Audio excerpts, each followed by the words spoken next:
I know I spoke a bit earlier about the fact that we had to, with my previous client that committed suicide, we had to have the conversation. Are you really going to commit to life, or are you going to commit to death? But you have to make the choice first. Yes, definitely. And this is something which I think people take for granted, because most people are like, well, I'm living. I obviously made the choice to be alive. It's absolute crap. I feel like we have to make that choice again and again throughout our lives. So it's a level of bravery which I don't think most people have really let themselves experience. That's something I like to challenge people on. Of course, my hate groups really love when I do that. But I like to challenge people on that. Like, we shouldn't just assume that living is always right. Okay. And there's no point, really, honestly, in like being on this planet, especially from a universal perspective. There's no point really being on this planet if we're going to be dragging ourselves to be here all the time. But I think that many of us who are watching this particular session are at a point in life where it's become too exhausting. And so it's like, no matter how scared you are, you're almost ready to commit ego suicide. And like, just call it as it is. Can I speak to the aspect of you that doesn't want to be here? A mohu hovořit s tou částí tebe, která tady nechce být? I don't know him, but you can. Jako neznám ho, ale můžeš, hovoř. You have that in you. Máš to v sobě. Well, I don't feel it. Já jej necítím. Do you like it here? Líbí se ti to? Prague, you mean? No, myslíš Prahu? Of course, the world. Myslíš svět? Honestly, I haven't found something that really motivates me, that really makes me feel alive and electric. I just feel kind of, I don't want to say empty, because that would be too much, but upřímně jsem zatím ještě nenašel ten pravý důvod vlastně, proč tady jako být. Just kind of useless. Připadám si jako, že nejsem k ničemu. You don't want to be here. Takže tu nechceš být. Yeah, like on Earth. Jako na zemi. Because I want to be happy and I want to live. That's also a cop-out. Because you don't. I want to be happy and I want to live is not the real truth for you. Do you see that? You're the kind of person who really doesn't actually want to live yet. You have not committed to life yet. So that's just a lie. Sure, you'd like it if life felt good, but you don't feel like it's possible, so you would rather die. But you also don't want to be like suffering forever, and you sure as hell don't want to come do this life over again. Yes, I've been watching you.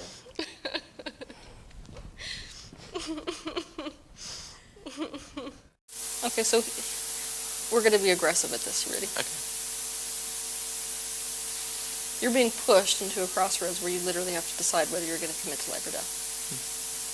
It's almost like in you, when I'm playing with your energy, like I just have been for a tiny bit, there's a part of you that like literally won't even entertain the idea of what joy looks like until you make the decision.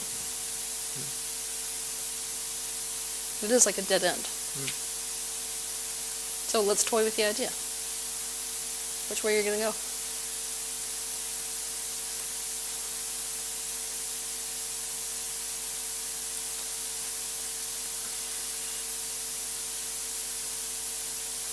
If I answer you with what death is like, my hate groups are going to jump on top of me because Okay. I'm going to answer it anyway, but... Okay.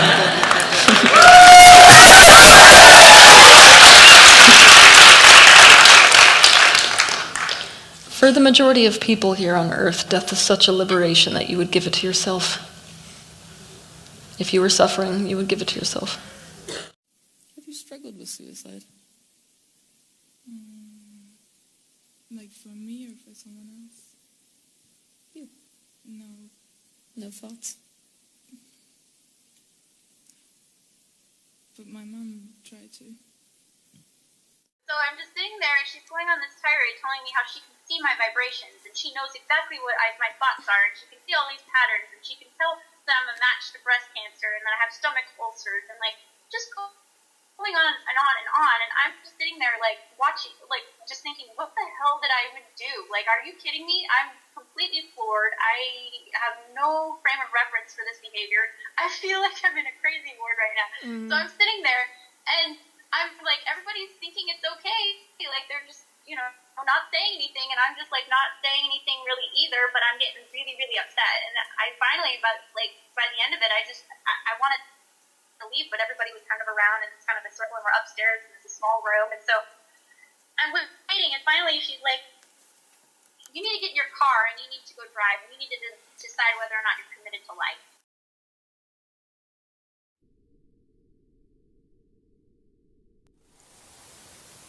Ooh, she's shining like a bright light. I love it. I love when the tarot lights up. By the way, for somebody who's an extrasensory seer, the card that's a close vibrational match to the question you've been asking, it also shines. It's almost like a light is ejected through just the energy field of the card itself. So there's absolutely no second guessing which card is supposed to be drawn. Open to life, reverse. Now I'm going to have to confront you on something. If you've drawn this frequency, by the way, is I'm open to the joy of being here. It's a vibration that I designed for people who are suicidal. So basically, if you have drawn this card, there is no exception. You are somebody who is frustrated enough with life that you toy with the idea of even being here. I don't know. Planet Earth is okay, but I'm kind of over it. Yeah. Me too. Are you? If we're just being honest, me too. Me too. The very first thing is that we have to decide whether we're more committed to death or more committed to life. The reality is, if we're apathetic, we're actually committing passive suicide. Instead of living our entire lives stuck in this state of living death, we honestly have to decide whether we're going to commit to life or not. Let me remind you that death is not wrong, so make this decision based on the truth of what you want instead of what you think is right to want. Life doesn't seem so peachy. So sometimes, which is what suicide is, it's essentially pushing the reset button on life. Sometimes that's the best option for some people. Now it's what nobody wants to say, because we want to make death wrong, and obviously suicide the wrongest, next to murder. I actually, interestingly enough, lost my first client to suicide this last year. And this was a woman who was absolutely miserable. I am talking every moment of her life was a nightmare. And so we had that very serious sit-down talk where we had to say, all right, we're either committing or not committing to life. Because every time I gave her a suggestion, she'd stop in 2 days doing the suggestion. So then we have to ask the question, do we really want this to work? And what's interesting is when she asked herself that question, the answer was no, I'm done. So there's nothing that any healer could ever do for that type of vibration. I realized I had a choice to make. I get to either commit to death or I get to commit to life. No more being in the middle. It was really nothing more complex than the decision, I'm all in, and caring more about how I felt with the minute I had in front of me than I cared about anything else. I started to make decisions in my life according to the criteria of whether it felt better, and nothing else. You're never going to make the kind of life that you want to live unless you're willing to completely commit to life itself. And committing to life is what it's going to take to make something of your life. You got to chase what feels good. Like with vigor this time, not with one foot on the other side of the fence.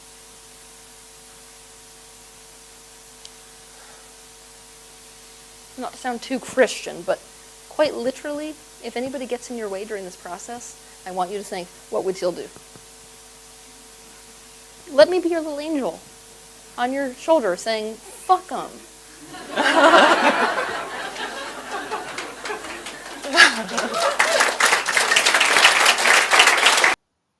Because I don't care what it's going to take. I'm reaching the top of that fucking mountain, and whoever's with me is with me, and if not... You've got a person who is not really enjoying life. They're going through the motions of life. A lot of stuff they're doing in the present moment doesn't serve them. So the Cancer comes in and says, all right, you know what? You're at a freaking crossroads. You either get to change everything.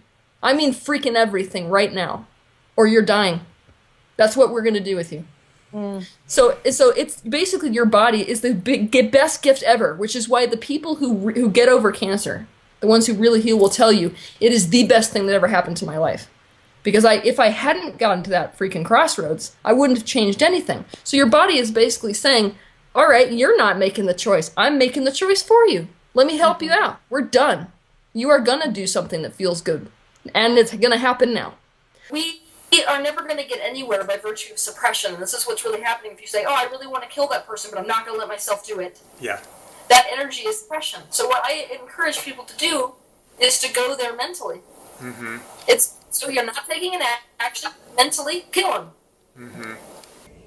Your biggest spiritual inspiration? My biggest spiritual inspiration. Or any inspiration if you can't answer that. Oh my God, I think it's human suffering. Like, it's watching human suffering is what usually gets me to a place where I'm like inspired to do something. I don't really take a lot of my inspiration from watching wonderful things because there's nothing in that. It's already fully realized. It's like an artist doesn't really get much out of a fired pot. When I see unfired clay, that's when I'm like, Time to go to work. yeah. I love money. Money is a fictional idea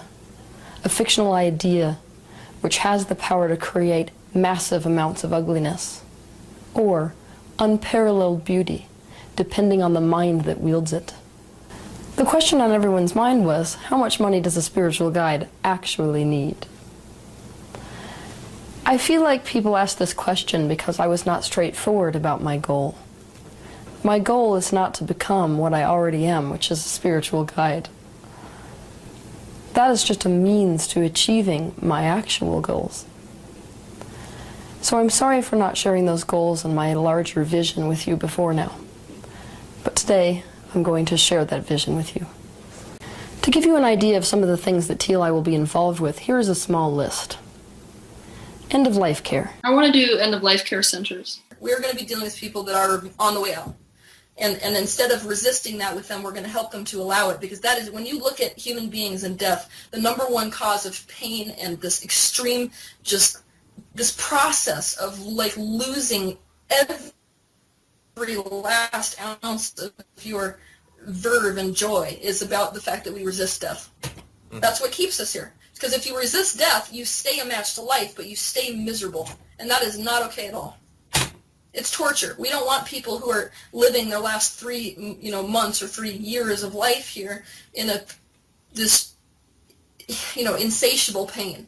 And anybody who's worked in these hospital type settings with terminal illness will tell you it's a nightmare. Watching this happen is a nightmare. Watching the constant resisting of death is a nightmare. And sometimes if these people would just be helped enough to let go, then it would be like the suffering's done.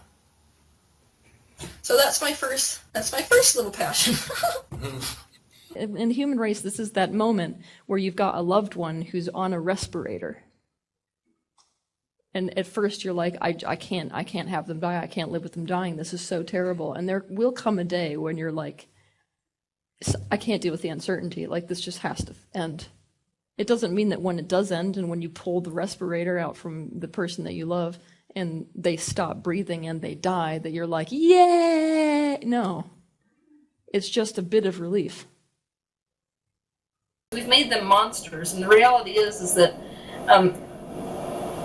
the perspective of these particular beings is valid. They, as a species, are like universal flies. They clean up garbage. We are more like a disease on the planet Earth than we are like a beneficial symbiotic organism to the planet Earth. It's kind of like, oh, well, let's just take these guys out. And they do it with as removed, they don't have focus, in terms of emotion, but if we could relate it this way, they treat the eradication of the human race and the exploitation of the human race much the same way that the human race sees leeches. Yeah. What is the problem with picking a leech off if it's continually contaminating the organism that is supporting its life function? Mm-hmm.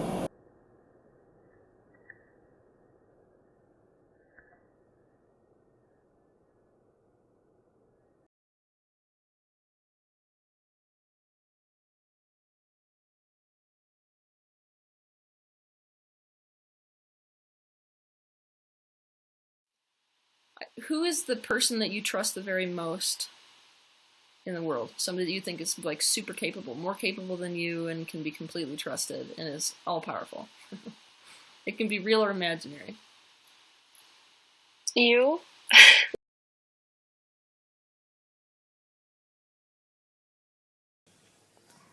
So I don't know how many of you really know about the childhood which I experienced, but it was full of really extreme abuse. And at one particular point, I was basically inducted into a cult. And in this cult, part of what I must admit to doing as a teenager was deliberately programming children. Yeah, isn't that great? It's benefiting me today, right? Why? Because now I get to use a lot of these techniques to set people free. The mental chess game, you know? Mm-hmm. You snap your fingers. You can actually train a child to and one hand, they're crying. The next minute they do that, they're like, what's going on? It's that simple. I want you right now to think about the most painful thing that ever happened in your life. Maybe it was when you were raped. Maybe it was when your dog died. Maybe it was when your parents got a divorce when you were young. Maybe it was an accident you got into. I want you to relive it. I want you to stop this video right now, literally push pause, and relive every single detail of that memory that you can recall as if it was happening today. Do that now. And then restart the video.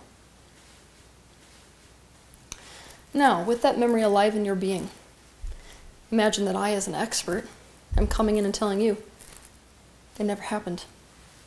In fact, I can prove it to you that it never happened. In fact, you weren't even where you thought you were that day.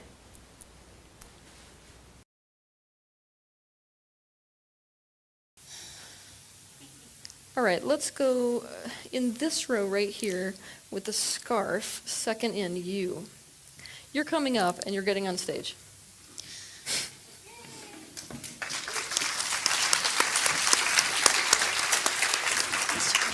No, like, you're going to stay there. I'm just playing you against each other. Well, it's not fun. I mean... I'm not asking it to be fun. I'm not saying it is. Just play the game with me. 20 years, this is how it is. And progressing, not just staying like it is. Getting worse. What does your life look like?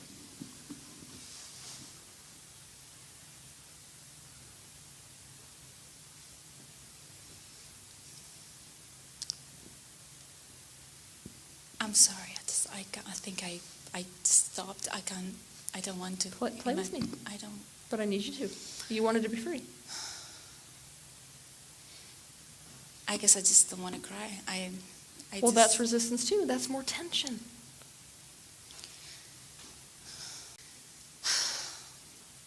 Well, okay, just tell me. Okay, just.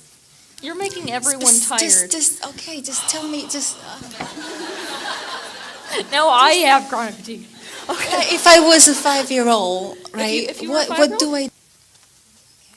So if I hurt my parents and if I hurt my children and if I hurt everyone around me, why would that be so bad? Because I would have to feel the pain I'm causing them. What's the answer? I think it would make me a bad person.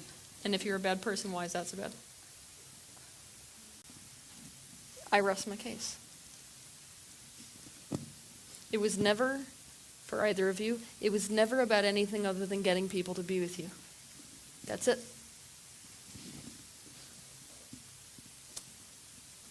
So stop this other shit. It gives you the vibration of a creep. That is the dominant energy that I've been watching this weekend and also tapping into before this weekend. Believe me when I tell you that it would surprise you if you were actually aware of how unauthentic you are. Because that's the other thing too. So much of what's in you, the unmet need, right, is please like me, if I'm going to put a voice to it, okay? Please like me, please like me, please like me, please like me, please. So basically because you've got that there is no way in fucking hell you're going to find an intentional community from this vibrational set point that is right for you. I'm sorry. I'm your girlfriend. We're behind his back. He's not here. So what's sleazy about him? I feel like my intention is not to draw in and use it. But it is. Well, This is where we need to stop. Something that you need to know is that your crying is not entirely authentic. This is my heaven. Yeah, I'm really good at working with people one-on-one. I love it. Because it's kind of like a mental chess game. Look, I know a good chess game when I see one. pretty much my favorite game. I don't want to play chess. You play a good chess match mentally. You do. Hats off. I don't think that's a compliment, though. Oh, it's a compliment because if you use it to your advantage, you'll be really good at dealing with people. And it will be very good for your business, I can tell you that. A business person, like, essentially you're shaping yourself up to be, must be good at mental chess. It's just that you don't want the chess game to own you. I don't see myself as a business person. But you're going to start a huge business. Well, I just had the idea. But yeah, I see what you're saying, but I get that, but I don't see myself like acting in the world in a mental chess game all the time. I just feel... Does John Wayne have a sidekick? Is that a trick question? Well, I don't know. With me, you'll never know, but there's your chess game coming out. Okay. So you've how got the am I same not- game I have. You don't want to know what I know? I do. Authenticity becomes a facade. Now I just feel you're playing with me. Why? I want you guys thinking about this too. Maybe because it's taking you farther away from your truth? No, okay. All right. I win. Ready? The way to end suffering is not to go in the direction of joy. It's to walk straight into the eye of the storm of your own suffering.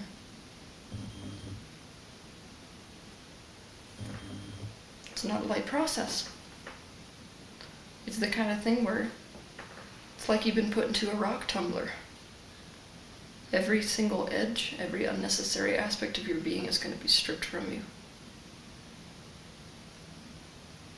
It's like a living hell. Essentially what you have to do is be willing. I mean like totally willing to commit suicide to the emotion, which is what he's talking about. The vacuum that's inside of you, you can feel it.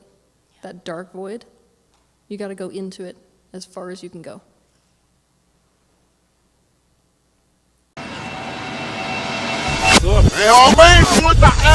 Yeah. So you programmed some of the children that were brought into the cult. Did a child ever die at your hands? What suicide is pushing the reset button.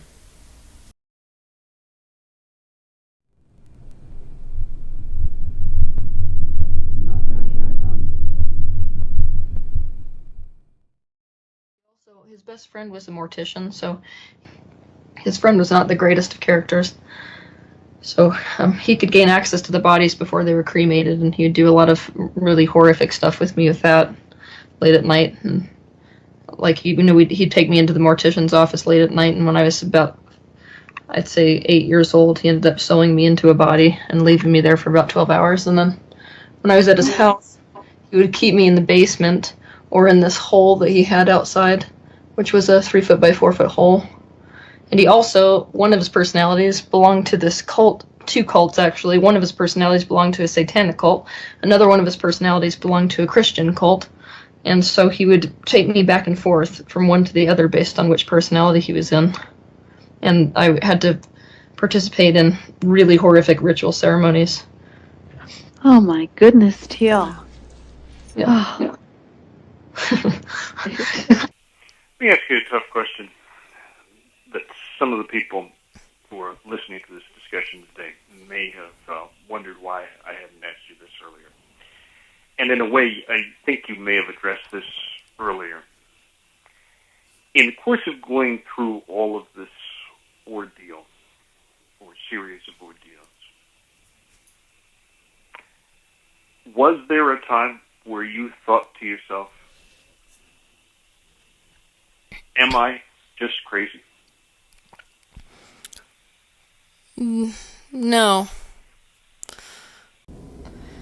So, at 19 years old, I walk into the woods. Here's this body that he has put there.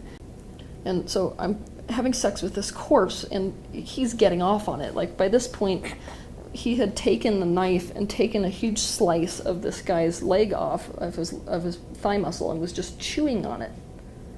because he was cannibalistic as well. So he was chewing on this raw piece. He never cooked it, by the way. He was into raw stuff. So he would eat this piece of this raw leg. He was like enjoying it. You should have seen the look on his face. It was like he was for the first time feeling like this enthusiasm, kind of. And you may think this game is just a fun little party game, but let me tell you something. I believe so much in free association as it applies to the subconscious mind that I have in fact ended dates straight up based off of this game. I'll give you an example. Years ago when I was about 19, I was on a date with a guy and I asked him these questions. Now, this guy told me that his favorite animal was a butterfly because they're always gorgeous. They never show up unless you want them to show up. They're silent. Sounds like a match made in heaven, right?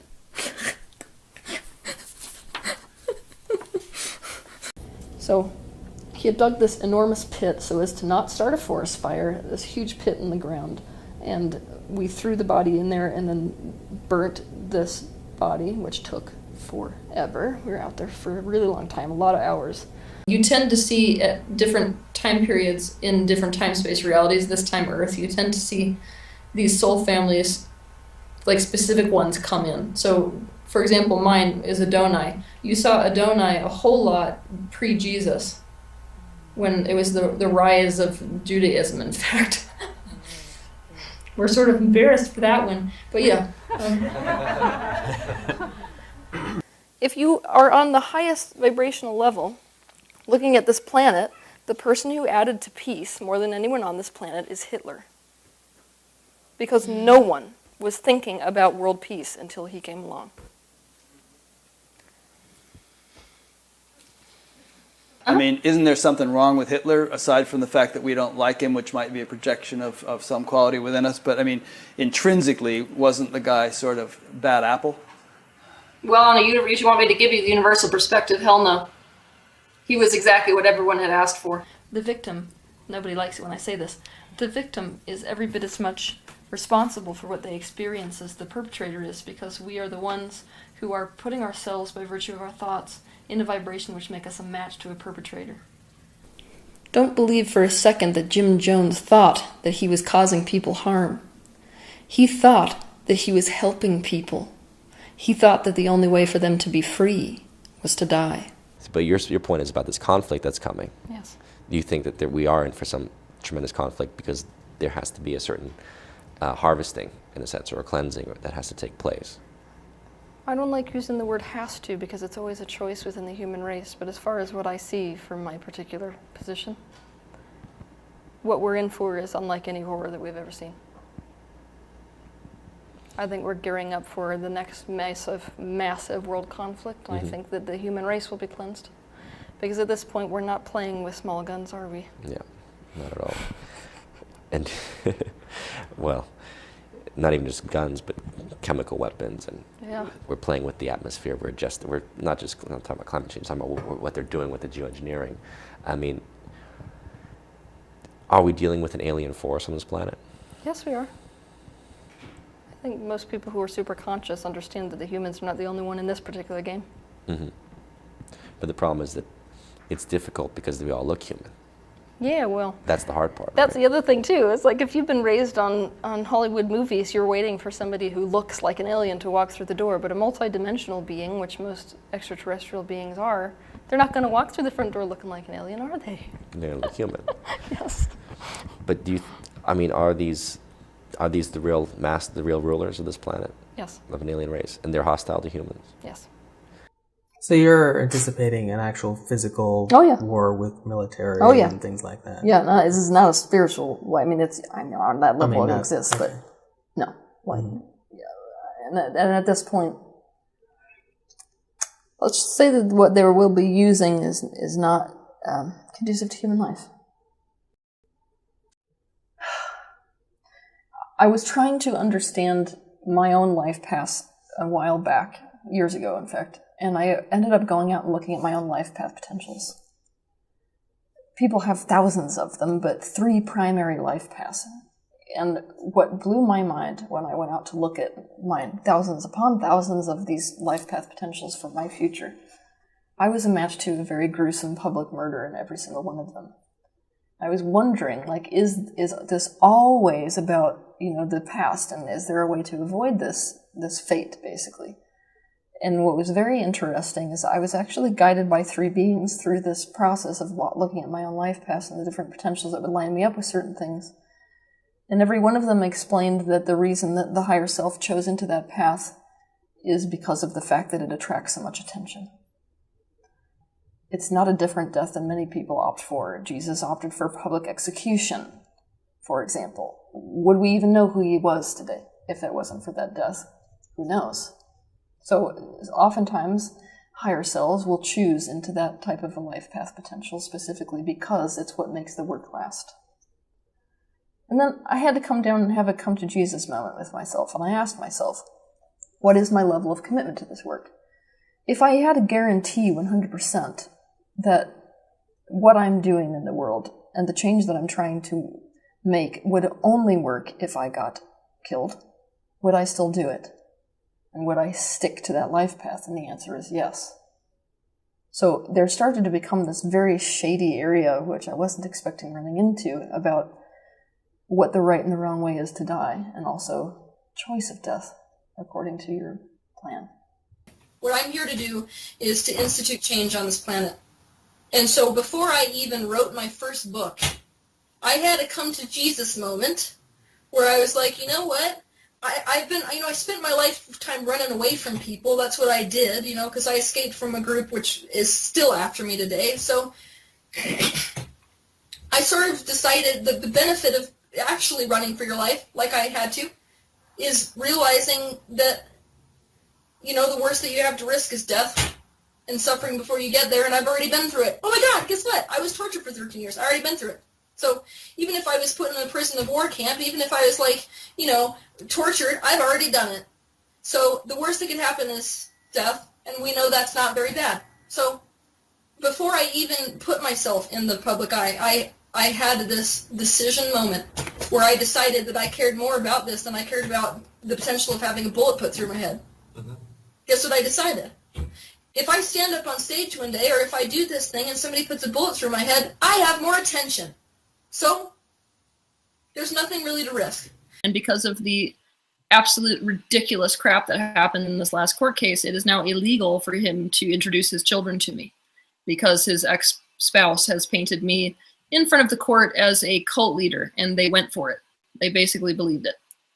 Yeah, so everything that has ever been done is being used against me right now. The way you see yourself is not accurate.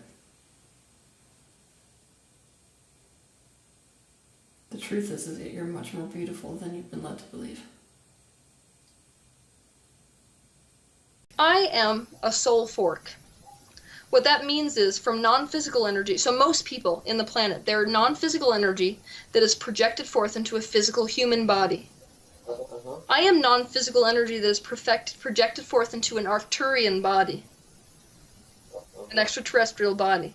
Now that extraterrestrial being has chosen to then project forth as a human body 12 times. This is the 12th incarnation.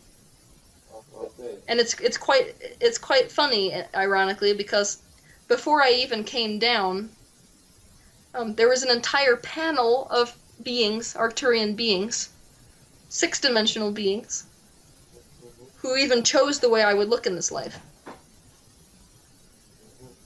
Would you like to know why? Yeah, of course. So I came down here with the intention of reaching people on every single continent. And to do that, human beings, they like to pay attention to what's attractive, right? But based on where you are geographically, certain things are attractive and certain things are unattractive. So a really beautiful woman down in Africa might come up here to the U.S. and be considered pretty ugly. But there are a certain type of traits, physical traits, which make a person attractive on every single continent. And so even before I came here, it's not like my looks are so gorgeous to one demographic over another demographic. It's that there will not be a person on the planet, regardless of what country you go to, that does not perceive some level of attractiveness. Thus, they'll pay attention. All right. My sister killed herself when he is here. Yeah. Just in time for my video. Yeah. A lot of people watching my stuff will talk about the synchronicity. When I did my suicide video, I had at least 80 emails of people saying, "Are you kidding me? Are you a psychic or something?"